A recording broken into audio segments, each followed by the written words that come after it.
think you should. I'm not going to. Hello, welcome to the Turn 4 podcast, episode 79, the Bitnile Grand Prix of Portland. If this is your first time listening, welcome. If you're a regular listener, welcome back. This podcast comes from two lifelong fans of IndyCar and other forms of motorsport. Before we get started, I got to introduce you to my scruffy co-host, Tim Reiner. Hey, Timmy. Hello, Dan. Tim, you haven't shaved in about a week. It's been a week. Yes, I'm very scruffy today. No major meetings. Figured coming out of Labor Day weekend, figured I'd just let it go. It actually doesn't look so good on camera, so don't tune into the YouTube channel if you're listening, because it's really not that good. If you thought you knew Tim, like most people think they know Tim, you'd never believe there was this level of vanity in Tim. You got to look good, right? You got to make sure you look good for everybody and anybody, right? I love it. And I'm with the host, Dan, who's on his third hat already on this show. It's got to go with the Felix shirt. Oh, my goodness. We got Rosenquist news today, so I had to wear my Felix Rosenquist shirt. Yeah, so he started with the Indianapolis 500 hat, and then he moved to the Road America hat, and now he's on the Detroit Grand Prix hat. Which I haven't worn. Here's the gambit of hats. The Road America one I really like. That's Soncio one's back there, and then my brother's restaurant. I've seen that. Soncio, and what's the other one? Yeah, my brother's restaurant, the SS Rec. Well, why don't you wear that one? Give a little advertising. It's a huge. Can you get up and go get it? I want to see it. No, it's a. Oh yeah, this is compelling listening. Hold on. I know. Just get up and get it. Now we all see Dan in his shorts. That's what everybody wanted to see. I love it. What do you got here? The SS Rec and Galley Grill. Oh, that's awesome. What's in the Keys, right? Yep. Florida Keys, get down there. Yep. Sweet. So proud of him.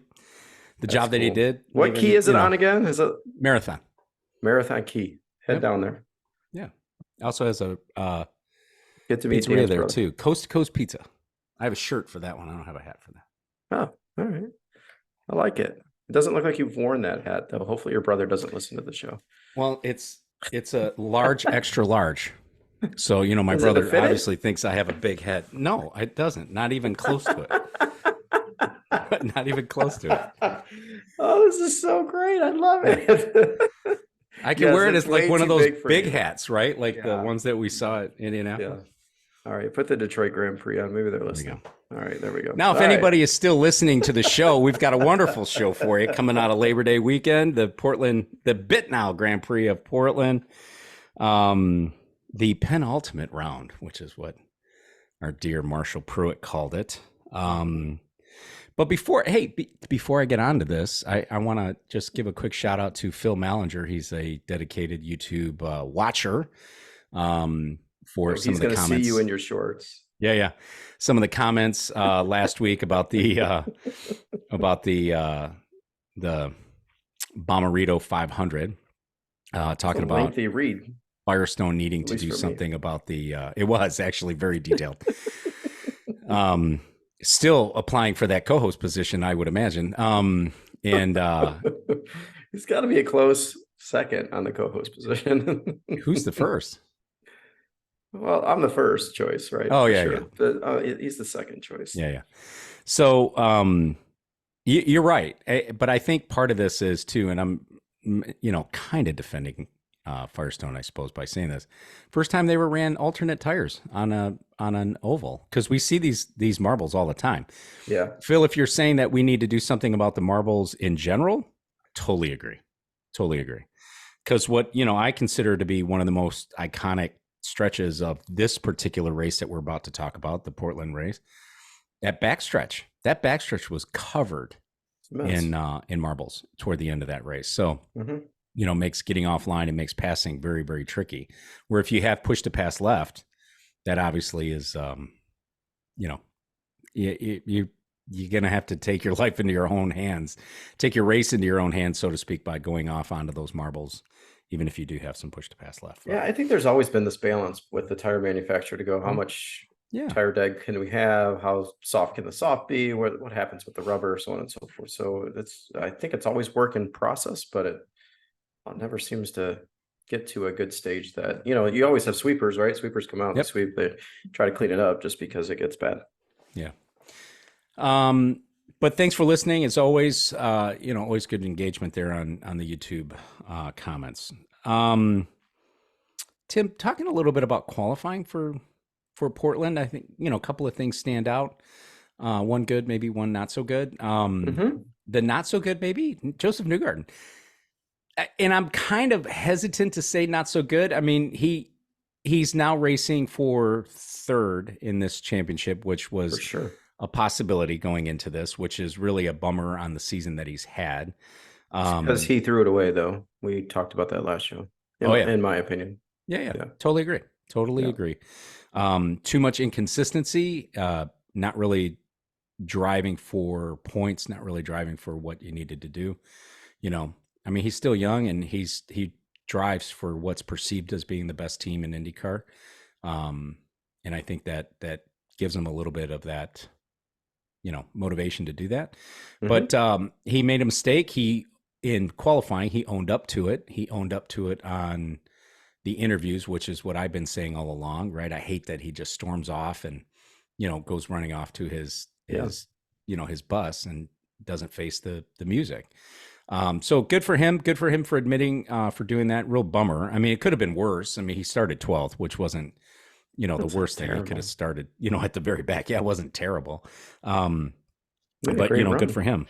The good was 2 pole positions for Graham Rahal. 2 pole positions in 3 races, which, I mean, I've said it here, and I said it here recently, that Graham is a wonderful racer, right? It's wonderful racecraft. He's kind of had to hone a bit of that racecraft because the cars have not been that great. But he's done an amazing job of picking up the pace there in qualifying, earned a second pole in Portland here. And I would say kind of unexpected. I mean, at least for me, I would have not have believed that Graham would have been on pole in Portland. And I think part of it was he did it on primary tires, which is almost unheard of, right? Yeah. Everybody always takes advantage of those alternate tires to, because they're just going to wear them out real fast to get the best possible speed that they can. And Graham didn't need to do that. Was able to reel in pole with the primaries. I think it shows the evolution of Rahal, Letterman, Lanigan racing and what they've been doing this season. So good. It didn't transition to a good finish in my opinion, but it was good to see they were up there. I was surprised as you were to see it, but I think he was your dark horse. So you were expecting something out of that organization. So that's something that, and he was a dark horse, not only for you, but I think he was also for Spencer. Mm-hmm. Yeah. So you guys have seen some things kind of evolve with the team. So, just didn't pay off. Yeah. Which is a real bummer. I was expecting more. Yeah. So, I mean, getting into the race, I think, that's probably a good place to start. I mean, Graham took pole and took command of this race immediately, right upon the green flag. He led the first 21 laps, looked to have it in hand until that first stop. And I think that's where this went bad for them. I going to bounce around a little bit in the notes, Tim, but you'll follow along here. Graham was very fast. He had a good car underneath him. He said on Saturday that he had an even better race car underneath him, and sort of dropped the mic on everybody, being like, hey, look out. And I don't think it was pace. I don't think it was Graham. I don't think it was really much of anything other than strategy bit them. I think pace has something to do with this, though. I think he had no pace because they kept putting him out in traffic. Yeah. So, yeah. Okay. So it's a little bit of pace, but it's. I don't think you strategize your pit stop of where you're going to come out in the field. Maybe some teams do, maybe some don't. But he goes in at lap 22, right? So that's a decent number of laps to start, but you got the winner who comes in at 31 laps, and second place 39 and 32. So it could be a strategy thing, but I think if you got good pace and you got clear track, then you're do well. But something just, and I want to see the strategy on tires too, because I think when you put the Reds on, had something to factor in with this too, because Reds fell off really quick while the primary stayed well into the stint for a full fuel run. So interesting things in how this turned out. I was surprised how far back he came out after that first round of stops. Yeah. They started on alternates, but they didn't win the pole on alternates, which to me is kind of like there's your first ding against strategy in that particular case. You're fast on primaries. Why not start this race on primaries? I saw something right before we hit play or hit record here. Nobody who started on alternate tires finished in the top 5. And that's very interesting because I think if you're starting on alternates and you know they're not going to last long, you think there's going to be maybe an early yellow that'll help you get in and get off of those quickly. Yeah. And maybe that's the play if you start off with them. A lot of teams went red last, or some went red last to go, okay, I think there's going to be some, it makes sense to do it then because we can do a shorter stint. I don't know what the thought is going on reds when, to your point, you qualify on the primaries, you're good on the primaries, go with what you know, and then work the reds in. Yeah. It wasn't an over, I mean, Graham won pole, which was, obviously something to celebrate, and to celebrate against the backdrop of what kind of a season this team has had. Because let us not forget, this team has not come around until Toronto. Okay. So this has been a miserable season for them up until that point. But what we'll say here is the Toronto winner, Lundgaard, just seemed to be missing in action this whole weekend. I mean, he didn't really have much going on there, which was really a surprise to me. Started 17th, finished 11th. So, I mean, not bad, right? I mean, not the worst thing in the world. He did win Friday practice. Yeah. But, what does that mean, right? We're just talking about practice. Yeah, just talking about practice at that point. Yep. But, throughout the race, it looked to me like he didn't even breach the top 10, even in pit sequencing or as people were pitting or anything like that. So Lundgaard's team really seemed to struggle, as did Yuri Vips. We can give Yuri a little bit of a pass here because he is a rookie. I think coming as a rookie, your first IndyCar race at Portland has to be, right, drinking from a fire hose because it's very fast.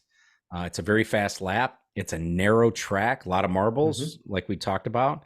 And guys had their elbows out the entire race. I mean, right from the very, very beginning. My daughter, who has really started watching IndyCar racing here over the last couple of months, she even said it right off the bat. She's like, wow, this thing's spicy right from the beginning. And it was.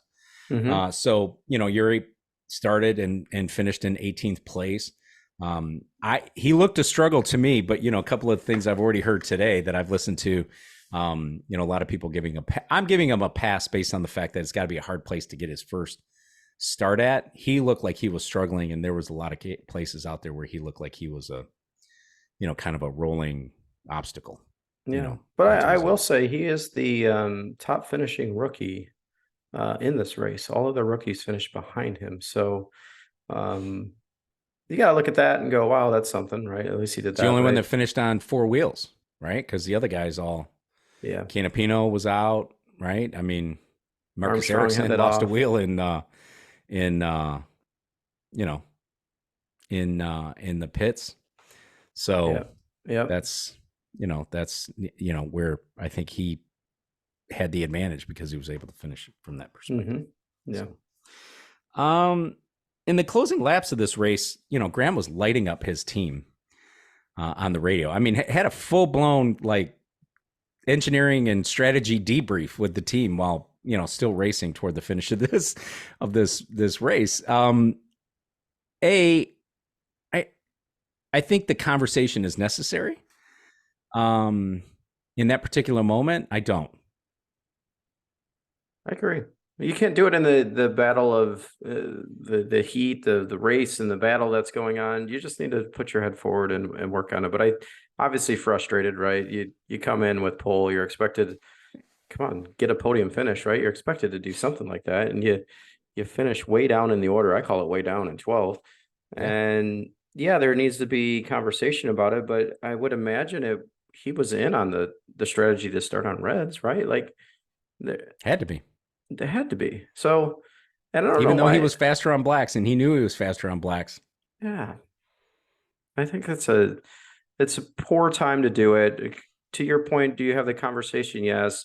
Do you have it over the air that, the broadcast can pick it While up? still racing? No. Yeah, no, and we've talked several episodes about this situation and how, we don't believe that Leadership there, within RLL, right? yeah, what That's is been, it yeah. and where is Mhm. it and when do you have it? And you don't broadcast it on national television. I don't think Yeah, it's the right way to go. I said that last time and they came out and competed really well. So what do I know? But I don't like the optics of it. I think the optics look bad, and it looks totally like agree. you're putting down the team for everybody to see. Yeah, yeah, totally agree. Yeah, don't dig that, right? It's one of the things we've seen and heard about Grosjean, right? Oh, things are bad. He's, can't be, yelling at the team or can't be blaming the team or pointing fingers or anything. Like, this guy's name's on the Hmm. building, Yeah, right? yeah. Goes around saying, "Hey, dad expects me to be the heir, to this thing. Take this thing over with, Mike Lanigan's son and Patrick." Hmm. And I don't know, man. That kind of, I don't dig it. Warranted, yes. In that moment, no. There's a Hmm. way and Graham's not a kid, Nope. right? He's not a teenager. He's not an early 20-year-old. He knows better. So Yep. Well, we would yeah, think, but you hope this is one of those things where I think you start feeding your own narrative. Oh, Graham has no filter. Oh, if you really want to know what's on Graham's mind, he will tell you. Oh, you want an honest answer? Just ask Graham. Yeah, but there's hmm. also a time and a place where it's kind of like Graham be Graham, but Graham Yeah. know when to be Graham. I think you need to keep team morale up too, right? You Yeah, get the morale down. People especially just when don't their want to name do is their on the job or they're building. miserable and it just creates a bad atmosphere. And I'm not Yeah. saying I'm inside the team knowing what the atmosphere is, but you kind of sense it Mm-hmm. with the team. And I think there's been, interactions that we've had with the teams over time that sort of indicate that too. So Yep. you sort of look at it from, 30,000 feet and go, what's really going on there? Yeah. And, you've got owners that say we've got racers there, we haven't given them the best car, and then you kick people out and you move people around. It seems very knee-jerk reaction to a lot of things as of late. Yeah.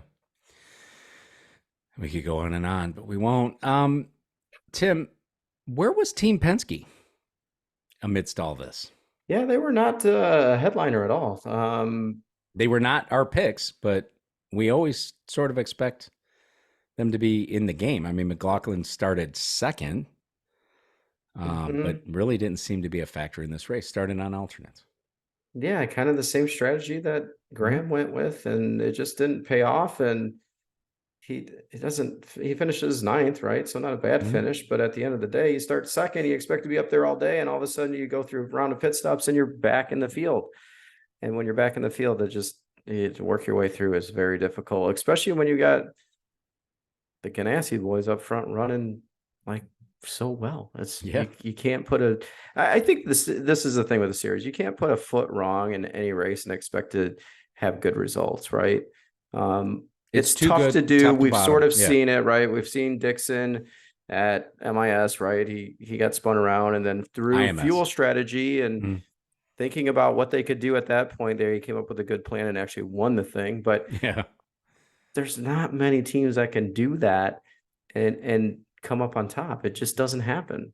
Right. And you would think Penske would be a team that could recover.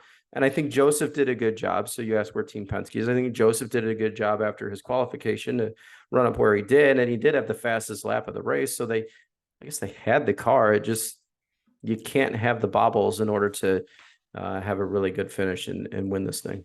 Right. I think it's bold, and I call this one out. McLaughlin is on record saying that he wants to be the highest finishing Penske driver for this season, which is bold because Joseph's in third. Joseph has 4 wins on the season, including the Indy 500. McLaughlin has one, right? And he's his bus bro. I'd be a little miffed. I'd be like, dude, what are you doing to me out there, right? Like I've got you by like 2 or 3 spots. What are you angling at here Yeah. by saying stuff Well, like that out loud?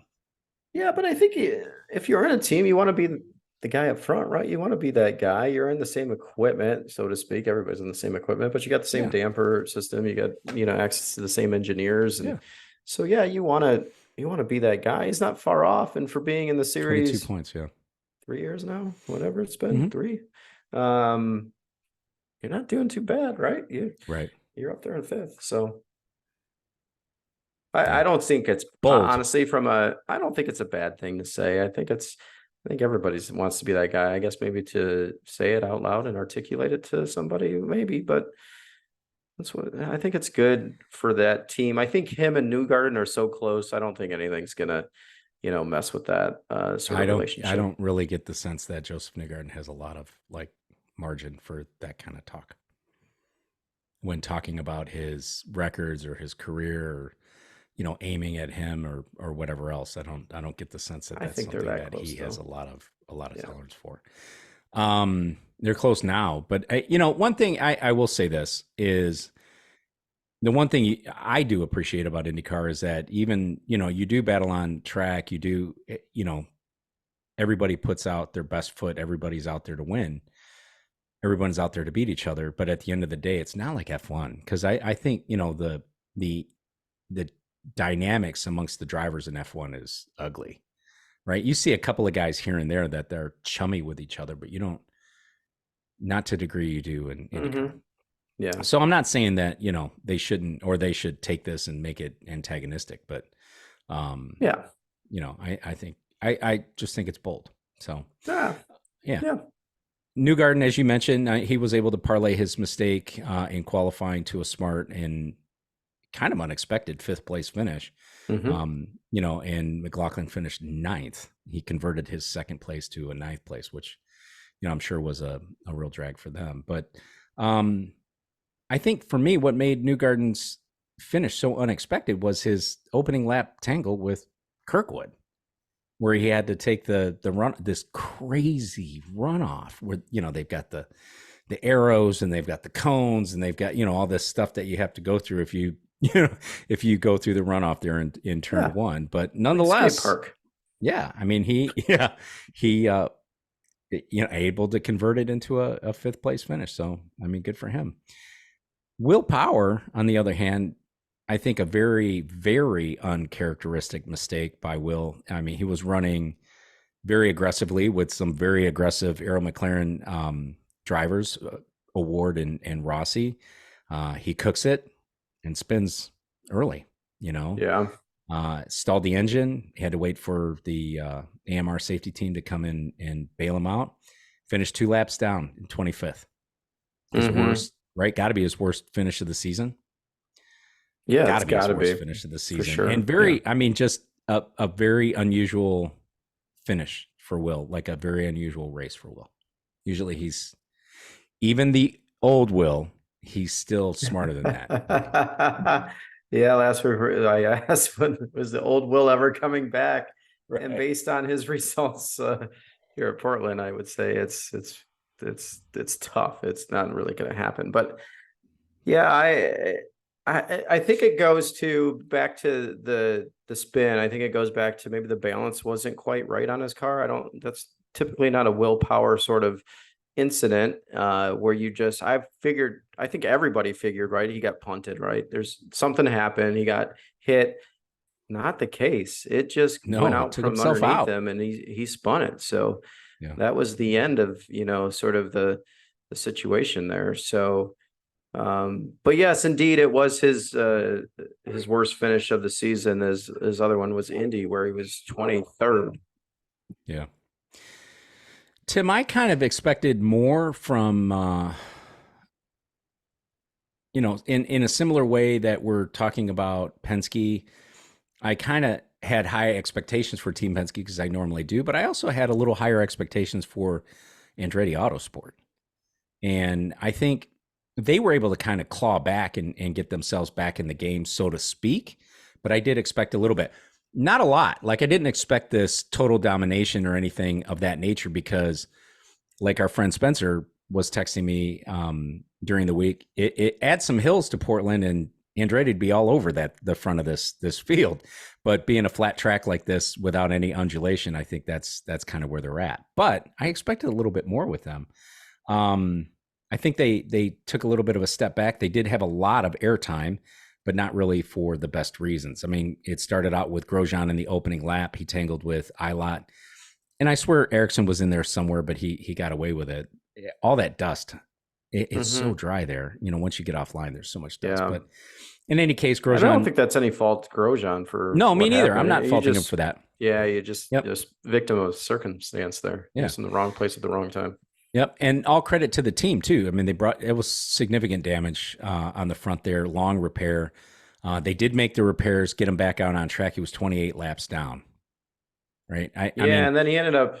He must have stopped at some. Yeah, at some point, somebody took him off. 79. We never heard from him again, right? He was just out. Yeah.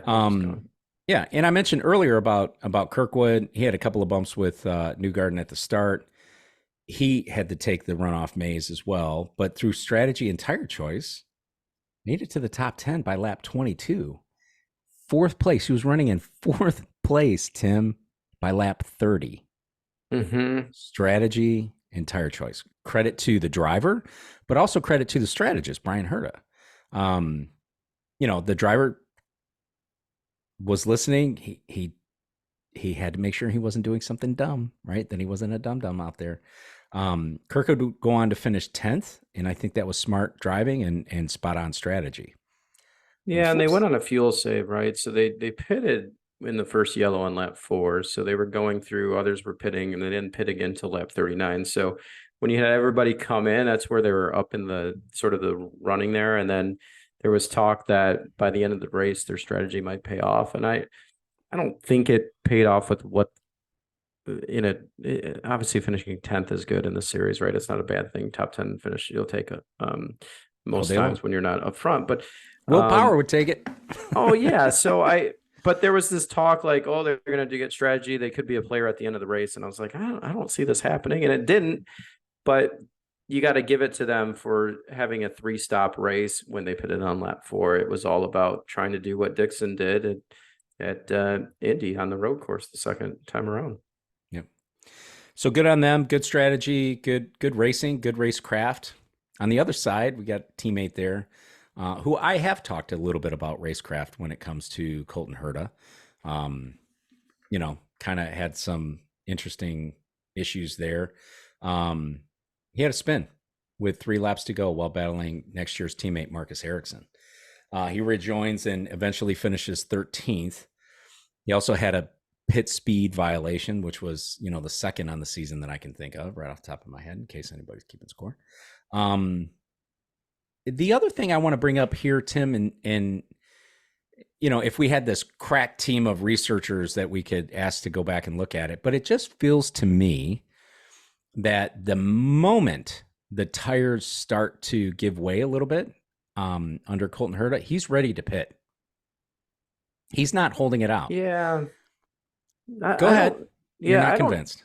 No, I am. I don't know if he's as good with managing tires. I think it's one of those things racecraft. Yeah, it's just not there. But then I go back to, is it that, or is the balance just off on the cars, right, where you're chewing tires up? So I see a little bit of, I'm still on the fence whether it's the driver or the team. It's probably a little bit of both. It somewhere falls in the middle, the gray area there. But I agree that it's not like he's like, oh, I can do another lap, or I can do this. I heard Pillow saying, I can do another lap if you guys want me to. They're like, no, pit. So to me, there's something with, to your point, racecraft that the driver just doesn't have it yet. Right. So you took the bait, and I love it. Thank you for that. Because, and you even mentioned my point. I'm putting it a little more emphasis on driver. You saw that red, that alternate tire, that left front alternate tire on Pillow's car during his red stint. I thought for sure was going to end his race early, right, and finish him out. I could go another lap if you want me to. Totally. Right. Which is, I'm putting it a little bit more on driver. Now, granted, Ganassi's got it, right? The team, the car, everything, right? I think the balance is better. Yeah. So balance is a little bit better, but they're able to extract a little bit more out of that, even when the tires aren't there. Mm-hmm. So I just think it's interesting. It's just something I'm looking at. I'm not hating on Colton Herta because, I mean, we have him picked very high for, at least I do in the championship for this year. I had him picked fourth.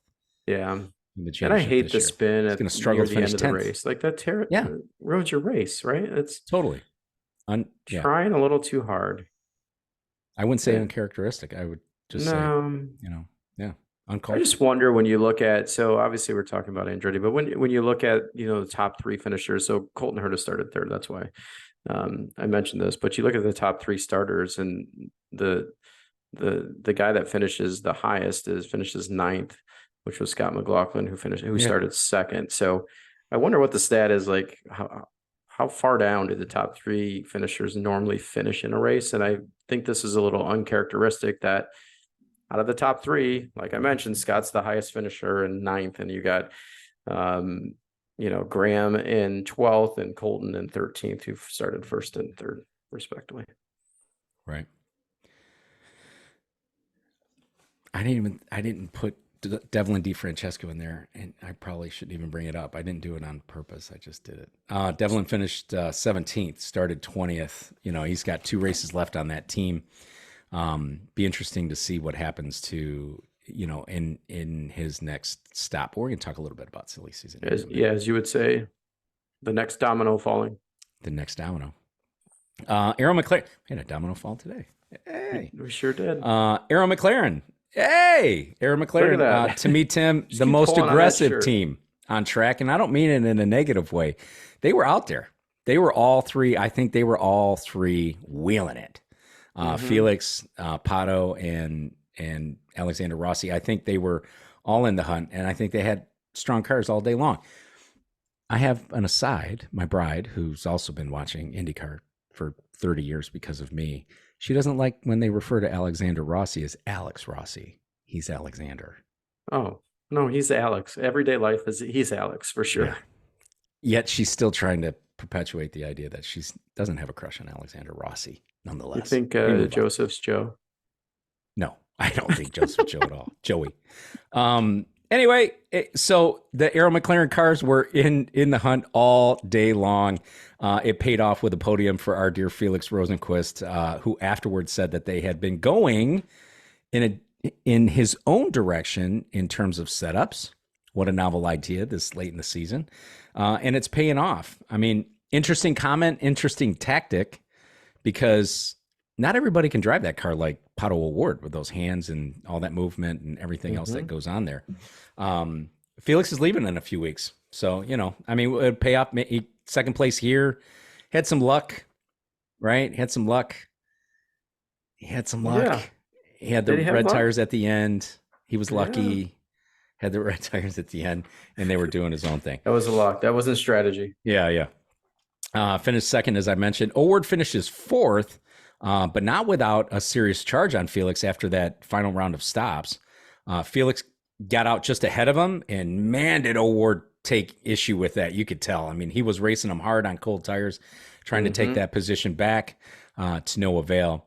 Rossi was on his way to a solid finish, but with 20 laps to go, he gets into the back of Ericsson and has to stop for a new front wing. I didn't see any post-race comments from Alexander Rossi, but he was running 8th at the time.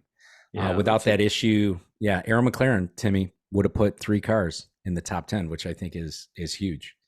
I do too. Starting to click. It's a bummer. Yeah. And you look at that incident, you go, who's really to blame at it? There was no action on it, right? It was a racing incident, but do you put that on Alexander Rossi? I think you got to get over a little bit more if you're Alexander Rossi. Alex Rossi. You got to get over a little bit more because I think there's a little more room on the track. At the same time, Marcus is he's gonna defend that. So you got to be smart about that move. And it's late in the race, and you're doing 170 miles an hour. You don't want contact like that. So It was weird. It was like the wing buckled under, and then he hit the grass, and it came back almost like it was like a disappearing act. It was very bizarre. Glad it didn't turn into anything major, but obviously a bummer for Alex and where he ended up finishing, which was way back in the field and a lap down because of that. So, and it's got to be I think it's been a frustrating season for him, and I think Arrow altogether, right? They still haven't got their first win of the season. There's only one event left, and so let me ask you: do you think we've got enough? I mean, they showed very well at Portland. They got enough to stand on any one of them. Have enough to stand on the top step? No, I don't think so. I think you don't think so. No, you're dealing with Chip Ganassi Racing, which is so good. I don't think there's. I guess if you're not picking a Chip Ganassi driver to win this final event, then who knows? I just don't think. I got to look at my picks for Laguna. You're like, what did I pick? So yeah, I just don't think you can overcome that juggernaut. They're just too good right now. Yeah. Oh, so are you going to tell me your pick? Can we get a sneak peek? No, I'll tell you at the right time. So, Timmy, that takes us to the champions. Chip Ganassi Racing with their first 1-2 finish in the Drivers' Championship since Dario Franchitti and Scott Dixon in 2009. This is a Ganassi driver's 15th driver title. Just an amazing season, not only for the team, but for Palou, who has 5 wins on the season. Could very well get a 6th win again next week. He had a pole at IMS and yet another lawsuit to deal with. So it's been a pretty, busy season for him. Tim, imagine what would have been had Palou gone to Arrow McLaren. If Chip would have said, "Hey, you don't want to be here? I'll put somebody else in this car. This is the best car on the grid." Imagine what would have been. You think he would have gotten any wins? Yeah, for sure. You think so? Oh yeah. Wow. I think he's really good, and he's really. I want to hear what Spencer, Charlie Mack, Phil, all the people that comment on our social channels. I want to hear if they agree with you on this, that Alex Palou would have gotten a win. I think he would have gotten more than just a win. I think he's that good.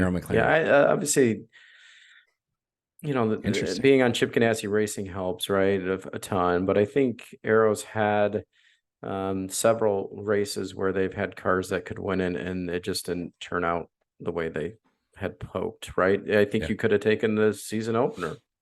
That should have been a win for Arrow to start the season. That sort of has encapsulated the season, right? Yeah, the Chevy burped, right? They had that plenum fire. It burped, and it's been burping ever since. So the spit up rag is full of spit up from the burping baby. So yeah, you got to have a kid, I think, to understand all that. The burp rag. Yeah, if you don't have kids, you don't understand. But so yeah, it just it's interesting to think of that. And for me, it's one of those things where you've made mistakes throughout the season. You've thrown some races away where you just too aggressive. Yeah, maybe you were down a little bit than what you needed to be, but if you sort of persevere through those moments, at the end of the day, you'll finish on the top of the charts. So yes, I think Palou would have done things differently. Yeah, interesting. I already mentioned that on Palou's stint on the Reds, I was worried that this was actually going to be the end of his race because that tire looked like it was. I'm a soda pop salesman. To me, the first word that comes to mind here is it looked like it was delaminating to me. I mean, the shoulder of that thing was just chewed up, and I didn't think he was going to be able to make it to the end of his stint, but he did, and he even offered an extra lap. And honestly, I almost wondered if we were going to see a Firestone tire failure, which I don't remember the last time we've seen an on-track tire failure in IndyCar. Yeah, that wasn't caused by like running over debris or something. Yeah, I think it's been a while. So yeah. For sure. So I would say he dodged a bullet there, but I mean, he managed that bullet as best he possibly can. Where he really dodged a bullet, he being Alex Palou, he didn't earn a blocking penalty on that outlap where the booth and all of the Twitter stewards out there were calling for his, having to give place back to Helio Castroneves. Based on the look on your face, I think you agree with me, right? Castroneves didn't complain, which I think you kind of have to start that process. Everybody else did, the booth and everybody else on Twitter did. You know, but here's the thing. Castroneves didn't complain, and Castroneves was in for his pit shortly thereafter. So even if they had ordered Alex to give the position back or switch positions with Castroneves, there was nothing to get back. Just switch positions with Castroneves, he would have gotten it back. It would have not have changed his race. It wouldn't have changed anything out on the win or anything from that perspective. So, you know, I like to believe, you know, the stewards have all the information. They're looking at it. I used to work for somebody who used this term all the time, and I love it. They're painting on a bigger canvas, right? Than the rest of us fans are. And that's who we are. I didn't see anything wrong with it based on the look on your face. I don't think you did either. No, nothing wrong with that move. Like, I don't even think Elio wanted it at that point. You know, he's the race leader. He's much faster than you. Yeah, he's coming off on cold tires, but at the end of the day, he's going to chew you up and spit you out. And at the end of the day, to your point, he's going in the next lap anyway. So it doesn't even, it's a non-issue. I don't, when they were talking about it, I think they were hyping it up on air, and I'm going, this is not a big deal. If it's for position, like true position, I know it's a position thing, but if it's like you're coming out of the pits and the second place is, you know, or first place is coming around and you get out in front and you're battling, you can't do all that blocking stuff. So doesn't bother me. Yeah. One bit. So just continuing to underscore a fantastic career to date. NBC had a great graphic that they showed toward the end of this broadcast, comparing Pallou's first 62 career starts to some of the greats out there. Think about it in this context too, because they didn't mention this. One of those years out of those 62 races, he was with Dale Coyne, which, you know, do you want to call it mediocre? You can kind of call it forgettable. I mean, there wasn't anything. There was one bright spot there. He had a podium at Road America, right? You're going right into my point that he would have got a win if he was with Arrow. There you go. Yeah. There you go. I like it.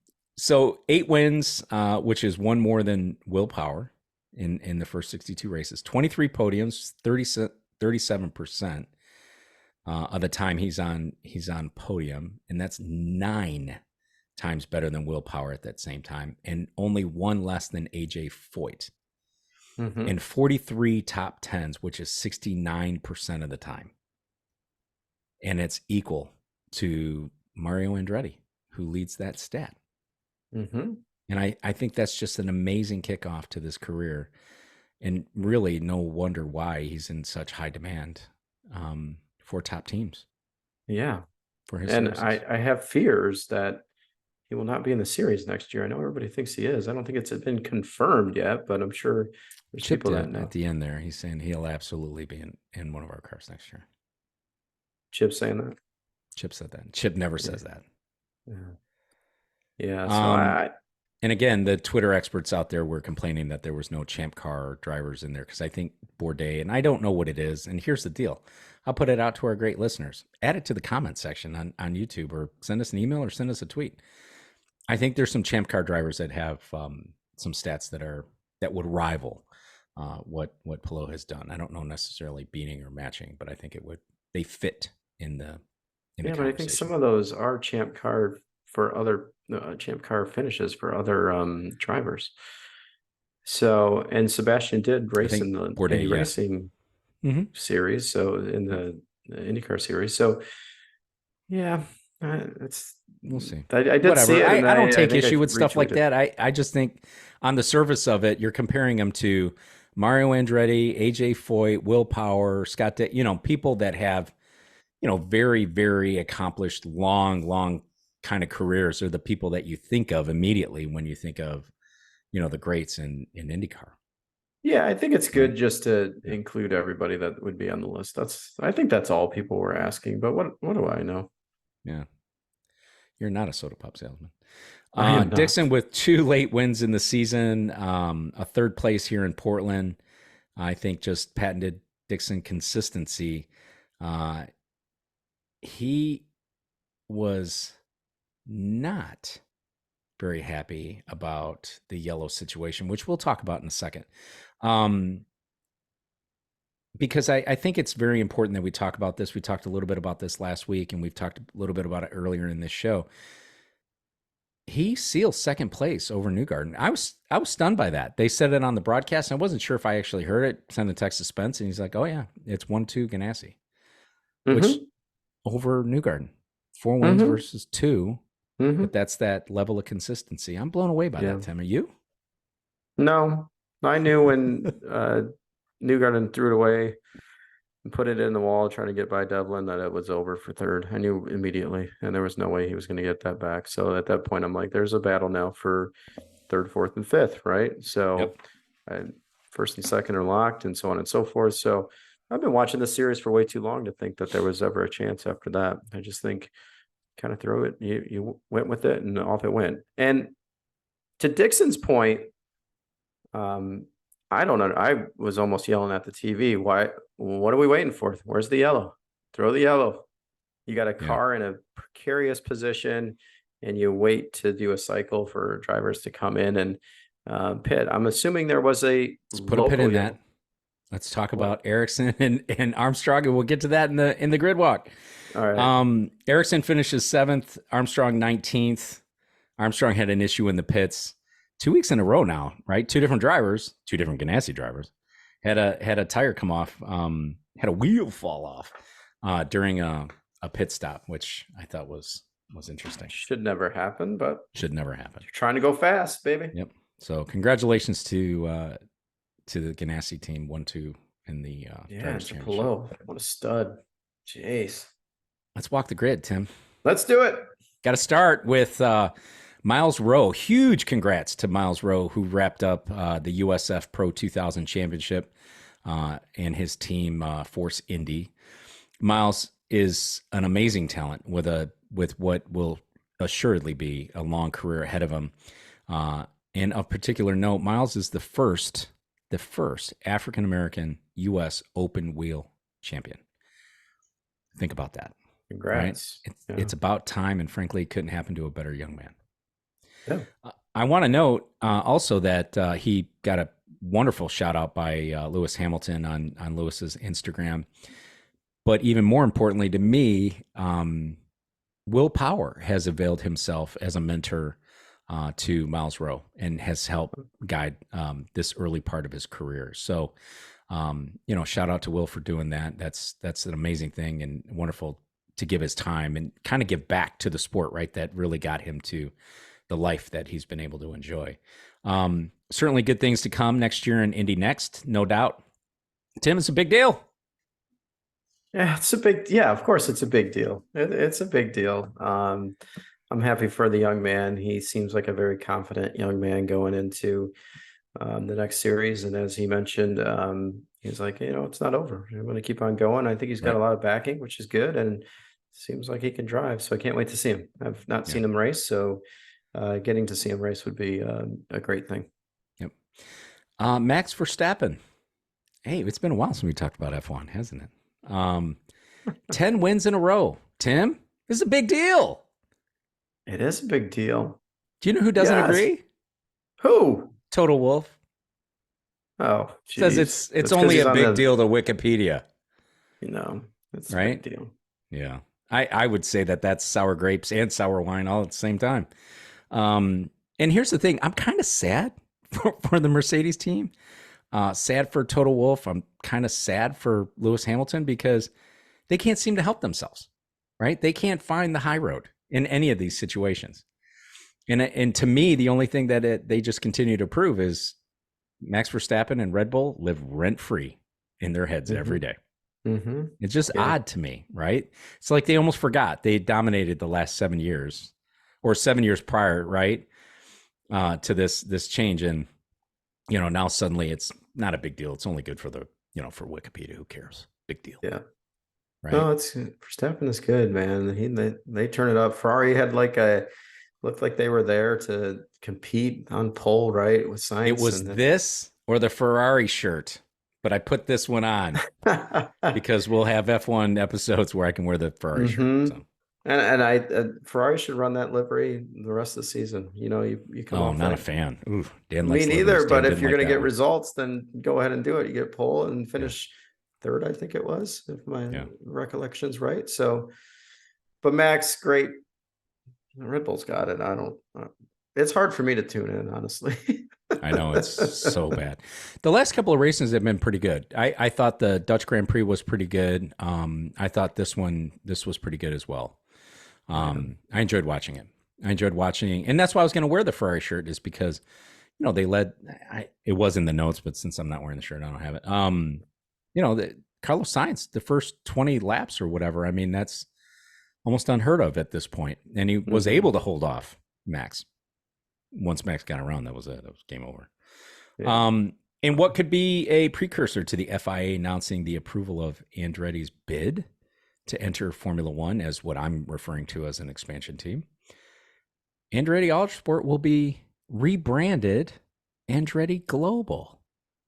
Big news, hot off the press. Big deal or big deal? It's big deal. Yeah. It doesn't. It doesn't do anything for me, but it was news today, so I had to throw it into the grid walk. It was the expected name of the F1 entry.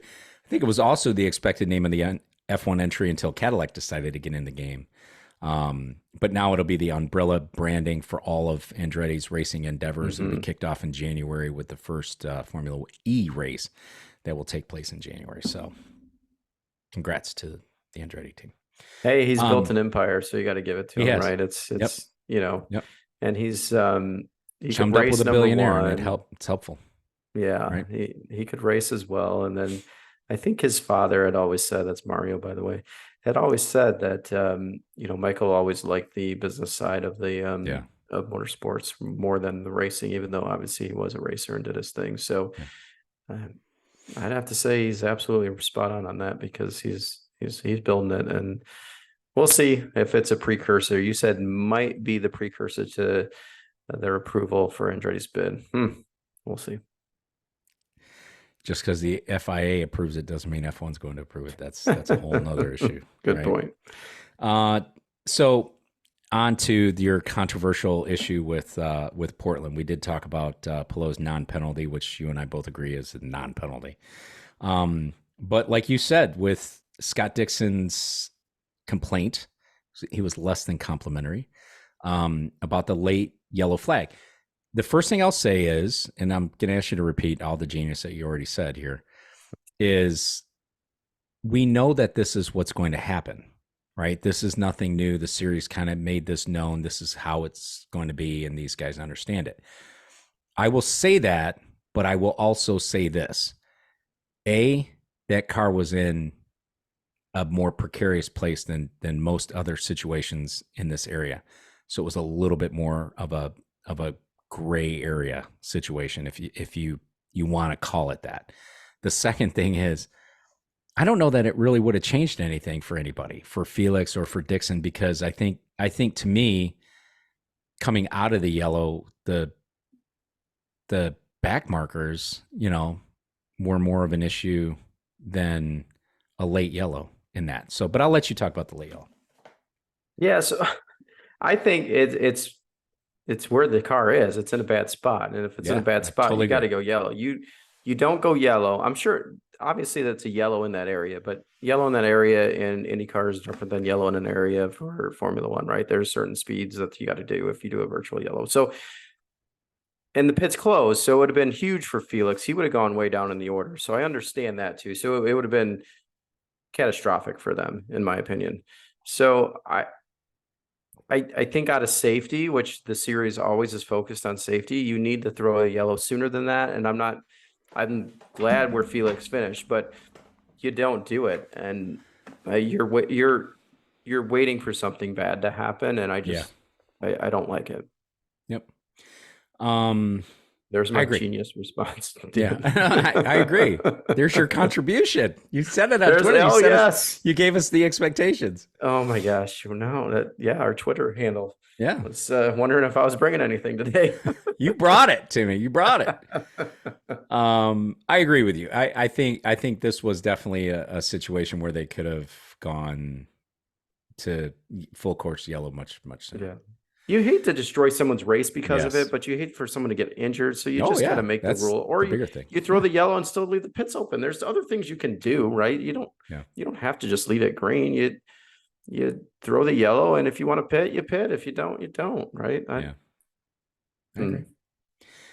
On to the silly season. It's wrapping up at this point. Linus Lundqvist goes from no seat to the best seat, one of the best seats, filling the number 8, currently occupied by Marcus Ericsson. No announcement yet about sponsorship or anything there. Where's Marcus going? Well, Marcus is going to Andretti Global, Say, the notes are which wrong. will likely be the number 28. But I don't believe it's going to be with the DHL sponsorship. Nothing out there. It's just a hunch, is how I feel about it. Well, hey, how about the guy in the 28? That's Romain Grosjean. He's still circling, waiting for the music to stop, right? Or hoping he's got time before the music stops, I should say. But as it looks right now, I think there's few quality seats available out there. Coyne is a decent seat. He had pretty decent success there. That's a different team. That engineering structure has been kind of blown up, as is typical. I've seen more about that over the last couple of days since writing these notes, that that Grosjean could be going back to Coyne. I don't see it. I don't buy it. It's possible, certainly possible. Probable? I don't think so. Yeah. Carpenter still has a seat. Honestly, I don't think that Ed has the temperament to put up with Romain Grosjean. Yeah. I don't see that happening. Yeah, I guess we'll see. Yeah, I don't know. He may be I shouldn't. out. Yeah, I shouldn't say what's left, because we know that it's filled. It's Felix Rosenqvist confirmed today in the 60. This was the ride formerly occupied by Simon Pagenaud, who continues to recover from that ugly crash at Mid Ohio. Has his post concussion symptoms, and is working through that. I think it was pretty clear that Simon wasn't going to continue on in the 60 car at the end of this year anyway. I think it wasn't working out with that team. Kevin Lee's been talking pretty adamantly that Felix would be in this 60 car. That, of course, came true today, as I mentioned. And just as an aside, I have a hard time typing the Q and the V. And we have 3 drivers with that Q and V. Right? Blomqvist, Rosenqvist, and Lundqvist. Lundqvist? Yeah. My God, I'm blanking here. Anyway, I have a hard time with the Q and the V. It's okay. It's our notes. No one else's notes. No one needs to know. Yeah, you feel pretty good about that combination, about Felix going to Meyer-Shank for next year? I saw some of the comments that he'll be the team leader, he'll be the guy, we'll do stuff for him. It's not a step up, right? In my opinion, it isn't. Other than security and the opportunity to be the man, right? To lead the team, but otherwise you're not, unless something turns over there and whatever the engineering partnership actually turns something up. It's just they've been really lost this year, and so I guess it's you always want to be somewhere where you're wanted, right? So I think it makes sense for that from that perspective. But yeah, we'll see. Do I feel the team's going to get wins? It's hard for me to see that in the future, but maybe. Number 20, Ed Carpenter, rumored to have been the destination for David Malukas. I think there was even a contract on the table for that until Errol McLaren, of all people, came calling. And once the seat that was supposed to go to Palou wasn't going to Palou, I think it's now pretty clear it's going to go to David Malukas. And it will not have anything to do with HMD. David is on record saying that he's not bringing, that's his father's company, and he's not bringing that sponsorship with him to wherever it is that he's going, which is likely, right, the Arrow McLaren car. So for the 20, I don't know. I don't know who fits in there. I don't think Grosjean fits there, but what do I know? It's interesting because there's talk that ILOT could be available under certain circumstances, that ILOT could be available either as a buyout or under certain performance clauses that he could be let out of his contract by JHR. Yeah. I hate to see him leave that Yeah, me too. organization. Yeah. I don't like that move only because I think we're starting to hear more and more talk about JHR, Juncos Hollinger Racing being a link up with Arrow McLaren in a technical partnership, which I think that team needs, and I think that team will embrace it. Yeah. And they've got a couple of stud drivers out over there that if they got the engineering support, they got the damper support, and the simulation support, I think they would definitely be someone to look out for. For fact. Yeah, maybe it's your guy Jack Harvey over in the 20.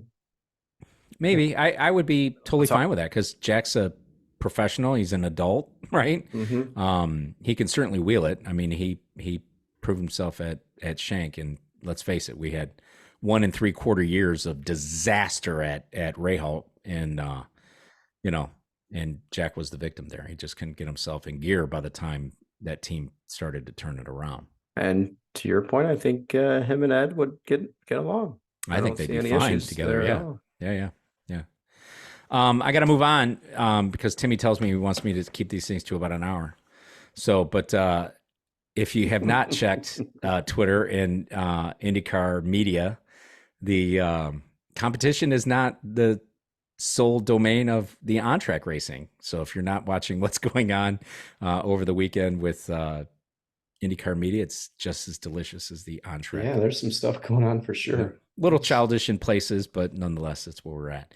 Championship standings, main changes. Palou, Dixon, clinch first and second. Clinch.